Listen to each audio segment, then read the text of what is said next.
Hello everyone, welcome to my channel H D Orion. हम पढ़ रहे हैं accountancy for class 12 T S Grewal की टेक्स्ट बुक से, book 2 chapter 8 company accounts accounting for share capital. और अभी हम पढ़ेंगे forfeiture and reissue of shares which were issued at par. So let us see the question from the text book. Question number 52।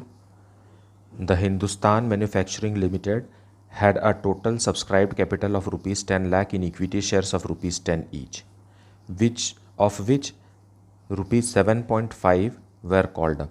A final call of rupees 2.5 was made and all amount paid except two calls of rupees 2.5 each in respect of 100 shares held by D. मतलब ये है कि Hindustan manufacturing limited के पास 10 लाख के equity shares हैं जो कि 10 रुपये वाले हैं, 10 रुपीज़ ईच हैं, जिस पे कंपनी ने 7.5 रुपीज़ पहले ही मांग चुका था। लेकिन जब कंपनी ने फाइनल कॉल 2.5 रुपीज़ का कॉल किया तो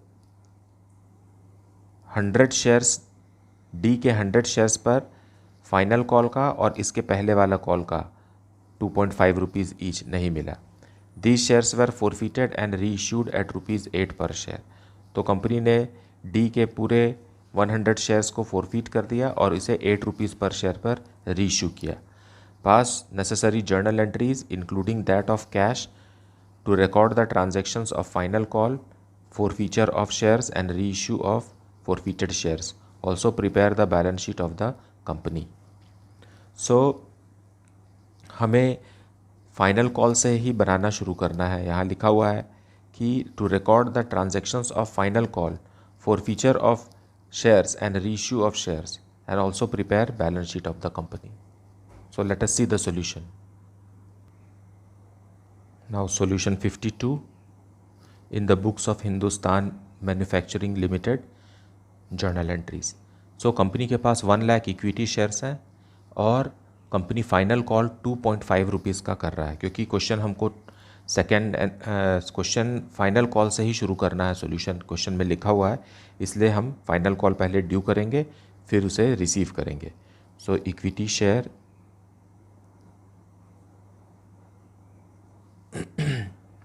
कौन सा फाइनल कॉल है ये तो नहीं लिखा हुआ है, लेकिन हम इसको सेकेंड बना देते हैं, second and final call. Easy समझने के लिए इसे सेकेंड कॉल मैं कह रहा हूँ, क्योंकि इसके पहले का भी पैसा डिफ़ॉल्टर शेयर होल्डर ने नहीं दिया है।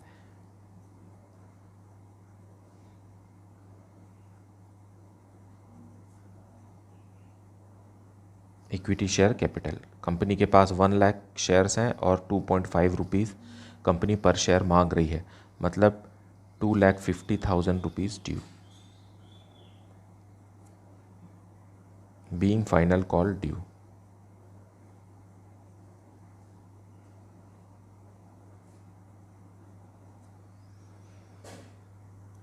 अब इसे रिसीव करेंगे। So bank account debited. Bank account debited में कितने शेयर्स पर पैसे मिलेंगे, क्योंकि 100 शेयर्स डी के 100 शेयर्स पर तो सेकेंड एंड फाइनल कॉल नहीं मिल रहा है, मतलब मिल रहा है 99,900 शेयर्स पर 2.5 रुपीज़। सो ये हो जाएगा 2,49,750।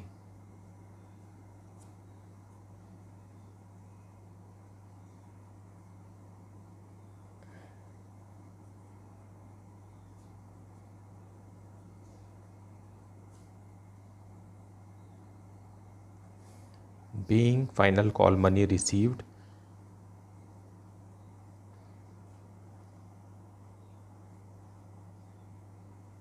except on 100 equity shares of D। अब कंपनी डी के शेयर्स को फॉरफिट कर रही है। डी के पास 100 शेयर्स हैं और उसने फाइनल कॉल का और उसके पहले वाला कॉल का, क्योंकि हमने फाइनल कॉल को सेकंड कॉल कह दिया है इसलिए उसके पहले वाले कॉल को फर्स्ट कॉल कह रहे हैं। अब ये पैसे नहीं दे रहे हैं तो इसके लिए शेयर कैपिटल अकाउंट जो है वो डेबिट होके कम हो जाएगा। We are cancelling the capital. So equity share capital account debited. Equity share capital account debited to equity share first call account जिस पर पैसा नहीं मिला,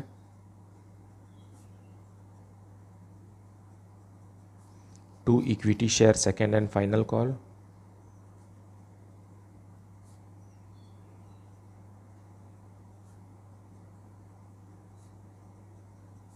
and to equity share forfeiture account.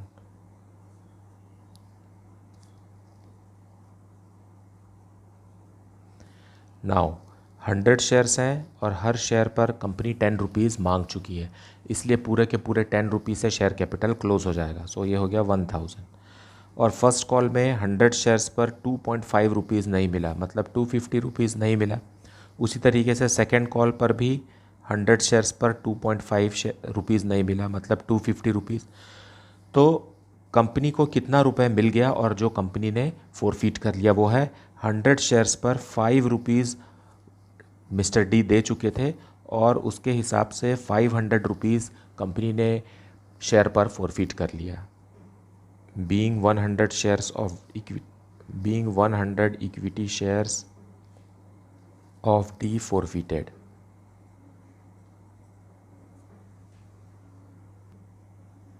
अब कंपनी ने इस 100 फोरफिटेड शेयर्स को reissue कर दिया एट ₹8 पर शेयर। सो बैंक में पैसा आएगा, बैंक अकाउंट डेबिटेड, क्योंकि 100 शेयर्स पर 8 रुपीज़ कंपनी ले रही है रीइशू के समय 800। नाउ लेकिन शेयर है कितने का? शेयर 100 शेयर्स 10 रुपीज़ वाले हैं, मतलब 1000 का है और कंपनी ले रही है 800 रुपीज़, तो 200 रुपीज़ कंपनी कम ले रही है। इसका मतलब यह है कि ये डिस्काउंट है। तो ये डिस्काउंट कहाँ से आएगा? इक्विटी शेयर फोरफीचर अकाउंट से डिस्काउंट आएगा। So equity share forfeiture account, यही है डिस्काउंट जो कि 200 है to equity share capital account.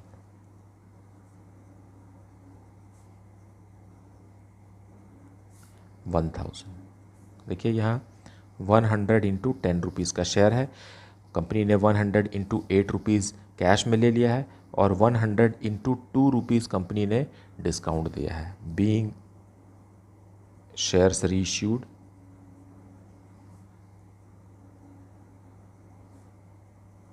Eight ₹8 पर share.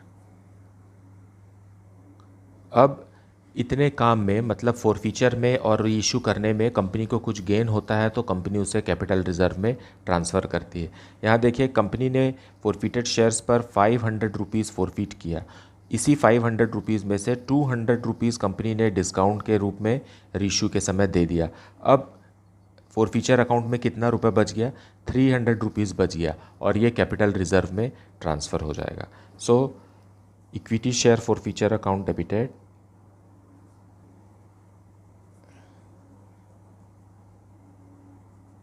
forfeiture account debited to capital reserve,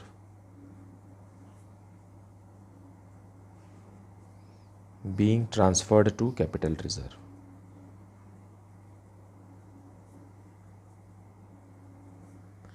now यहाँ पर इस बात को समझिए कि पर शेयर कंपनी ने 5 रुपीज़ फोरफीट किए थे और पर शेयर कंपनी ने 2 रुपीज़ डिस्काउंट के दिए, तो पर शेयर कितना बच गया? 5 रुपीज़ माइनस 2 रुपीज़, मतलब 3 रुपीज़ पर शेयर बच गया। और ऐसे कितने शेयर रीइशू हो चुके हैं?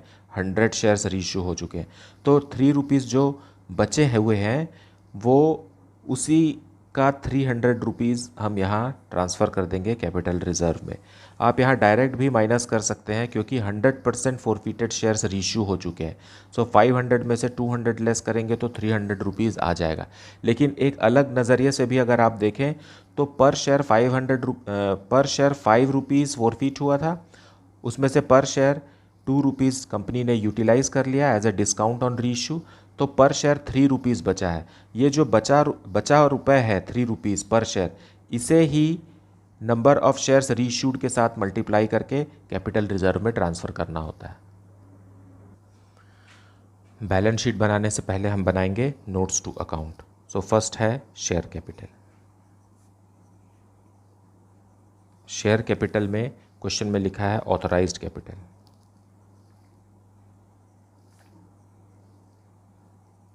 ऑथराइज्ड कैपिटल में है 1 लाख इक्विटी शेयर्स,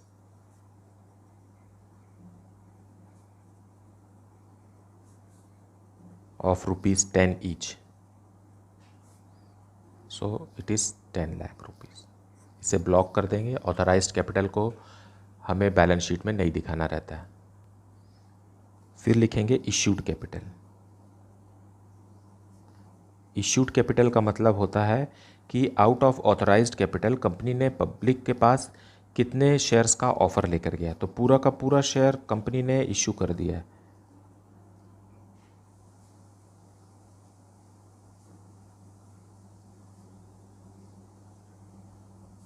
तो ये भी 10 लाख का हो गया और इसे भी ब्लॉक कर देंगे।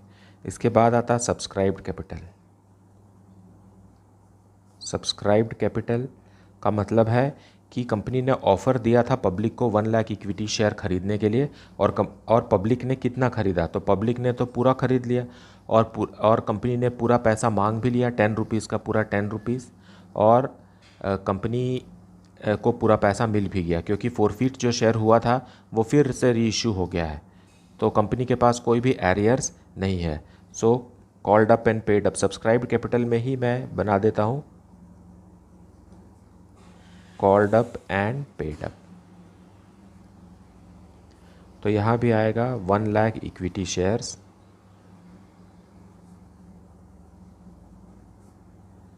At the rate of ₹10 each. अब ये वो अमाउंट है जो हमें बैलेंस शीट में दिखाना है। हालांकि ये दोनों ऊपर के जो दो अमाउंट है वो भी 10 लाख ही हैं, लेकिन नोट्स टू अकाउंट में हमें इस तरीके से शो करना है, और ये वाला अमाउंट इन दोनों अमाउंट से अलग भी हो सकता है, इसलिए हमें ये वाला अमाउंट पर ही ध्यान देना है कि जो बैलेंस शीट में हमें लिखना है। अब सेकेंड नोट्स टू अकाउंट है रिजर्व एंड सरप्लस।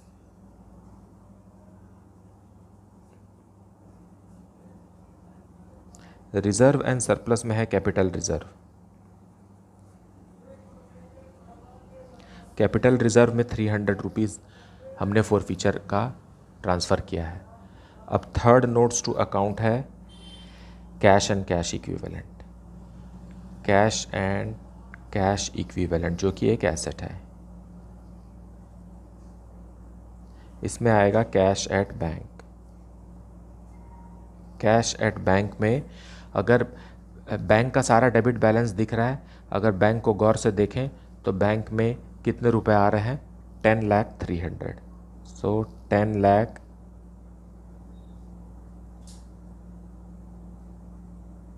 300। सो ये अमाउंट हमें बैलेंस शीट में लिखना है। जल्दी से बैंक अकाउंट देख लेते हैं। बैंक अकाउंट में पैसा आया to equity share application and allotment से 1 लाख शेयर्स पर दोनों मिला करके 5 रुपीज़ है, क्योंकि 2.5 रुपीज़ फर्स्ट कॉल का है, 2.5 rupees second and final call का है। सो एप्लीकेशन एंड अलॉटमेंट में 5 रुपीज़ के हिसाब से 5 लाख रुपीज़ कंपनी को मिला। फिर to equity share first call account. Equity share first call account में 100 शेयर्स पर पैसे नहीं मिले मिस्टर डी के, मतलब 99,900 शेयर्स पर 2.5 रुपीज़ मिले। सो ये हो गया 2,49,750। फिर to equity share second and final call पर भी यही हाल था, मतलब 100 शेयर्स पर नहीं मिले, तो कितने मिले, 249,750 मिले। अब कंपनी ने फॉरफीट किया, फिर इसी शेयर्स को वापस बेचा। कंपनी ने 800 रुपीज़ में बेचा। सो इक्विटी शेयर कैपिटल 800। अब आ गया ग्रैंड टोटल 10,03,000। इधर भी आना चाहिए 10,03,000। ये बैलेंसिंग फिगर है, by balance close down 10,03,000। So this is the amount. यही अमाउंट है जो बैलेंस शीट में कैश एंड कैश इक्विवेलेंट में लिखना है। सो ये है बैलेंस शीट। बैलेंस शीट का फॉर्मेट जो है वो वर्टिकल होता है। पहले लायबिलिटीज़ लिखते हैं, फिर उसका ग्रैंड टोटल इधर, फिर एसेट्स लिखते हैं, फिर उसका ग्रैंड टोटल उसके नीचे। सो शेयर होल्डर्स फंड में पहला आता है शेयर कैपिटल। शेयर कैपिटल में जो फर्स्ट नोट था वो था 10 लाख का। सो यहाँ लिखेंगे नोट 1 और अमाउंट में लिखेंगे 10 लाख। फिर रिजर्व एंड सरप्लस में लिखेंगे नोट 2 और इसमें 300। Grand total of balance sheet is coming 10 lakh 300। उसी तरीके से एसेट्स में कैश एंड कैश इक्विवेलेंट जो कि नोट 3 में हमने बनाया उसमें 10 लाख 300 ही है। So this is the balance sheet of the question. So let us see the next question. Question number 53. Star Limited forfeited 500 equity shares of rupees 100 each for non-payment of its first call of rupees 30 per share. The final call of rupees 10 per share was not yet made. Star Limited ने 500 equity shares 100 rupees each वाले forfeit कर लिए first call के बाद, क्योंकि उस पर first call का अमाउंट 30 रुपीज़ पर शेयर नहीं मिला।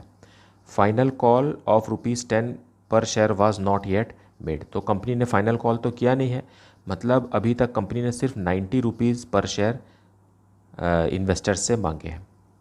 Out of these 60% shares were reissued for rupees 39,000 fully paid. अब 500 शेयर्स इक्विटी शेयर्स में से 60% मतलब 300 शेयर्स को कंपनी ने 39,000 रुपीज़ में रीइश्यू कर दिए एज फुल्ली पेड। सो जो डिफरेंस इन अमाउंट है वो यहाँ पर प्रीमियम है। Generalized the forfeiture and reissue of shares. So let us see the journal entry. So solution 53 in the books of star limited journal entries. हमें forfeiture and reissue की journal entry करना है और स्टार लिमिटेड ने 500 equity shares rupees 100 each वाले for non payment of first call, और company ने अभी तक 10 रुपीज़ का सेकेंड कॉल नहीं किया है। सो इक्विटी शेयर कैपिटल अकाउंट, क्योंकि शेयर फॉरफिट हो रहे हैं इसलिए equity share capital account reduce होंगे, हम उसे कैंसिल करेंगे। कितने रुपए से करेंगे? 500 इक्विटी शेयर्स हैं और उस पर अभी तक कंपनी ने 90 रुपीज़ ही मांगा है। फाइनल कॉल जो 10 रुपीज़ का है वो कंपनी ने अभी तक नहीं मांगा है, इसलिए कॉल्ड अप कैपिटल से ही शेयर कैपिटल अकाउंट रिड्यूस करेंगे। सो ये हो गया 45,000 to equity share first call account.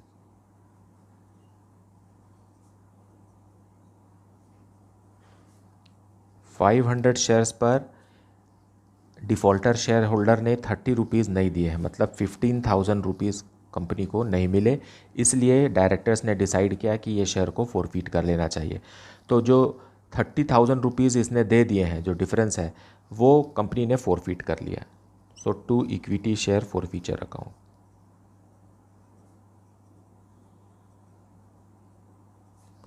$500 shares पर 60 रुपीज़ के हिसाब से 30,000 रुपीज़ जो है वो फॉरफिट हो गया, क्योंकि उसने 500 शेयर्स पर 30 रुपीज़ के हिसाब से उसने 15,000 नहीं दिया था। आउट ऑफ 90 अगर उसने 30 रुपीज़ नहीं दिया है तो बाकी का 60 रुपीज़ दे दिया है, वही फॉरफीचर में आएगा। सो ये अमाउंट है जो कंपनी ने फॉरफिट कर लिया, जब्त हो गया पैसा। Being 500 equity shares forfeited after first call.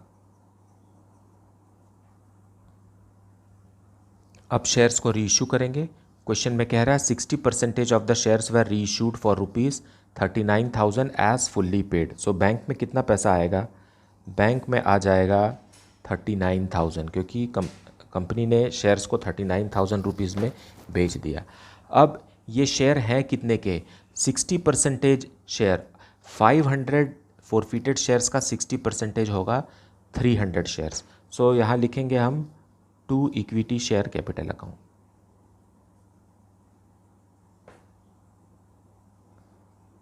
Capital account कितने? 500 का 60% जो कि 300 है, 300 इंटू 100, तो ये हो गया 30,000। मतलब 30,000 के शेयर को कंपनी ने 39,000 रुपीज़ में बेच दिया। तो जो डिफरेंस इन अमाउंट है वो प्रीमियम पर है। ज़रूरी नहीं है कि रीइश्यू के समय में हमेशा कंपनी डिस्काउंट ही दे। वो अगर उसकी रेपुटेशन अच्छी है और गुडविल अच्छा है तो प्रीमियम में भी कंपनी रीइश्यू कर सकती है। तो जो डिफरेंस है 9,000 का, उसको लिखेंगे टू सिक्योरिटीज़ प्रीमियम रिजर्व।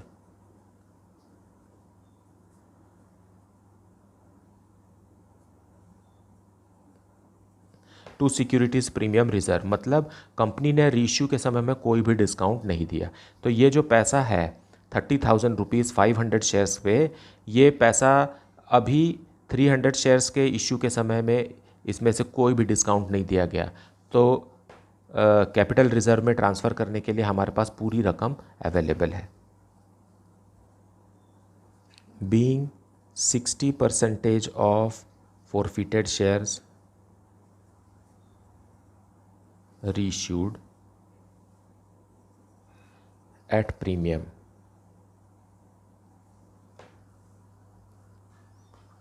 अब रीइश्यू के बाद हमें कैपिटल रिजर्व में ट्रांसफ़र की एंट्री करनी है। कैपिटल रिजर्व में कितना अमाउंट जाएगा ये हमें देखना है।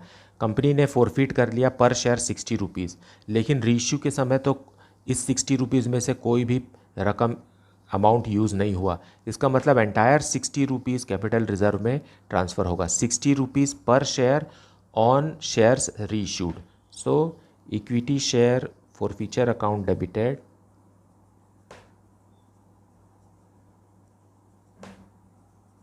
To capital reserve.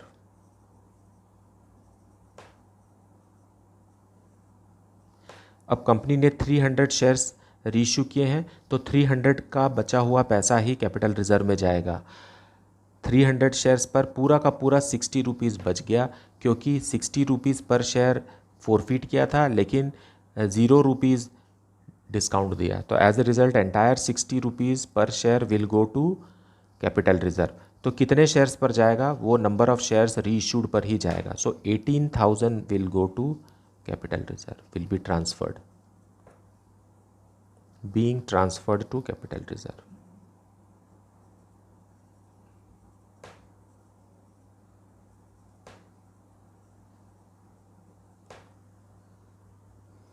So this is the solution. मुझे उम्मीद है कि आपको ये कॉन्सेप्ट भी बहुत अच्छे से समझ में आया होगा। अगर कोई भी डाउट है तो आप उसे कमेंट सेक्शन में ज़रूर पूछिए। Please like, subscribe and share the channel. Thank you so much for watching.